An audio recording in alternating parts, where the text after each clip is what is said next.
Copy அடிச்சது மட்டும் இல்லாம பேப்பரை புடுங்கிட்டு வந்துட்டேன். நீ பேப்பரை அரை மணி நேரத்தில் கொடுத்துட்டு வந்துட்ட. நீ 3 வருஷத்துக்கு பரீட்சை எழுத முடியாது. நீ இந்த வருஷம் செய்.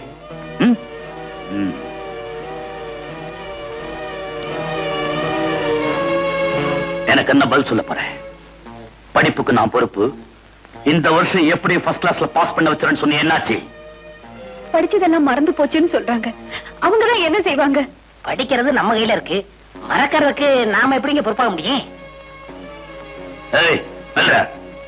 இவன் கொடுத்தான் நம்ம பிள்ளை.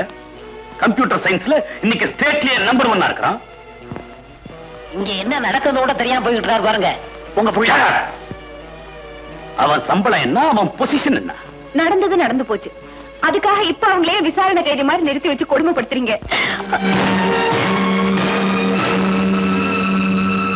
பிள்ளைங்க கெட்டு போறதே உன்ன மாதிரி அம்மாக்கள் பொத்தி பொத்தி வளர்க்கறதால தான். அந்த 2 கழுதைகளும் கெட்டு சீரழிஞ்சதுக்கு நீதாட்டி காரணம். வீட்டுல பொம்பளைங்க இல்லைன்னா பிள்ளைங்க ஒழுங்கா வளரும்.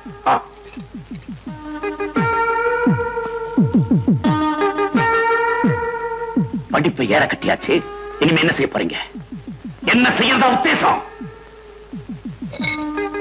இந்த மாதிரி படிப்புல கப்பும் மெடலும் வாங்கின எத்தனையோ பேரு இந்த நாட்டுல வேலை இல்லாம அலைஞ்சுகிட்டு இருக்காங்க. நீங்க என்ன கிழிக்க போறீங்க?